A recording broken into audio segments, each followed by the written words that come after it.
Look at these two pictures.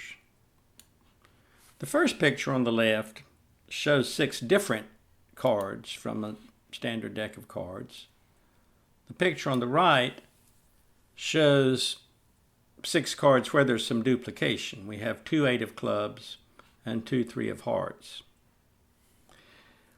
If somebody deals you 6 cards from an ordinary deck, one at a time, doesn't put any of them back in the deck, then this picture on the left might be what you would get.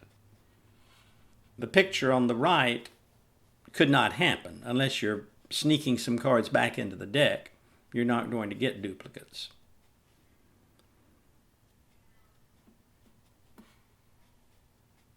The two terms that are used in statistics are called sampling with replacement, sampling without replacement. Sampling with replacement would, for example, be accomplished by shuffling a deck of cards, dealing one card out, observing what it was, putting that card back in the deck, reshuffling, dealing another card out, seeing what it is, and so forth, until you've done it 6 times. You could get repetitions in that case. So if you're sampling with replacement, then this could be what you get, or this could be what you get on the left. You don't necessarily get duplication, but you might. On the other hand, if you're sampling without replacement, that would be like dealing 6 cards from a deck without putting any back in. And of course, then you can't have duplication. So sampling with replacement could lead to this or could lead to the picture on the left. Sampling without replacement could lead to the picture on the left, but not the picture on the right.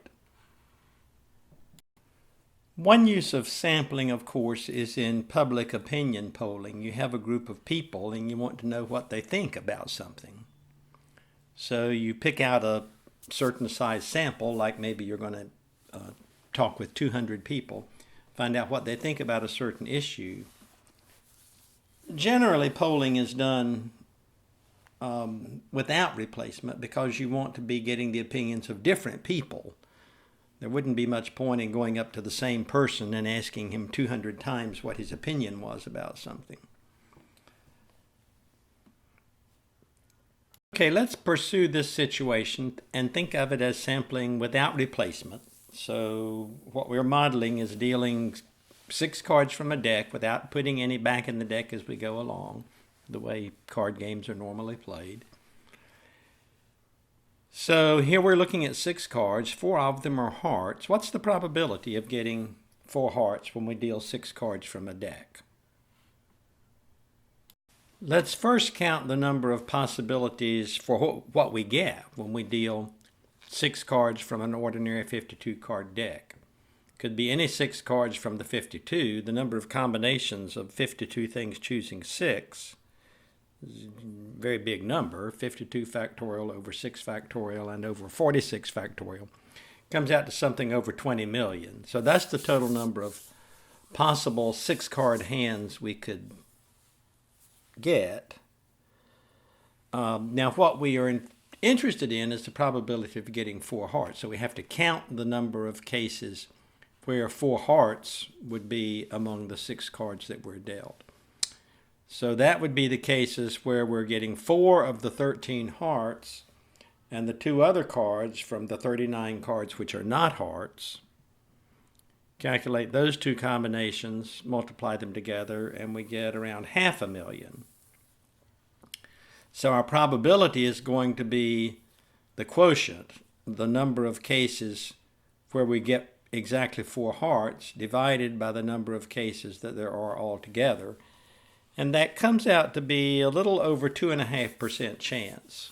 Probability of 4 hearts and 6 cards is approximately 0.02602. Let's shift our focus now to sampling with replacement. Let's think of the model for 6 separate times taking a full deck of cards and drawing 1 card from the deck. So we could get duplications. What would be the probability, if we do this 6 times, what would be the probability that we get a heart 4 of those 6 times?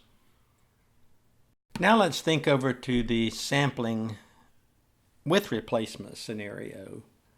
So let's visualize having a deck of cards which we draw a single card from 6 separate times, shuffling in between. So each time we're working from a full deck.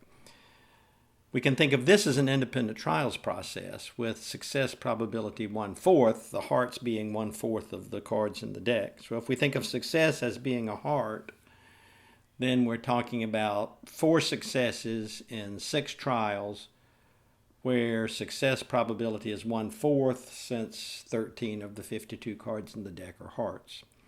From the independent trials formula, we know that that probability can be calculated. 4 successes in 6 trials, combinations of 6 things choosing 4, times our success probability to the 4th power, since we're talking about 4 successes, failure probability to the 2nd power, since that would be 2 failures.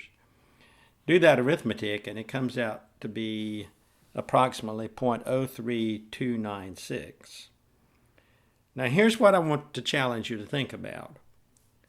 Intuitively, why is it that this probability should be bigger than the probability we calculated when it was when we were looking at it as without replacement? Why should this probability be bigger than this one? Pause the video for a moment and think about that and see if you can understand intuitively why that is the case. If you're dealing 6 cards from the deck and you see a lot of hearts coming out, what does that tell you about what's left in the deck? For every card that you deal which is a heart, that leaves 1 fewer heart in the deck. So the deck is becoming depleted of hearts as we go along. And that means the next card is less likely to be a heart than it would be if we were dealing from a full deck. So that gives you an intuitive feel for why the probability over here is going to be less. If every time you're dealing from a full deck, that means every card that's tossed out there is going to have probability 1/4 of being a heart. But on the other hand, if you're not putting any cards back in the deck and starting over, and you're running through your hearts, then by the time you get to the last couple of cards, you're dealing with a deck that doesn't have as many cards left in it, and therefore the probabilities are going to be less than 1/4 of those cards being hearts. If you want to think of it in terms of conditional probability, by the time you get to the last couple of cards, the conditional probability of it being a specific card being a heart is going to be less if you've already had a lot of the cards of the hearts leaving the deck from the previous cards that have been dealt. So that's going to reduce the overall probability.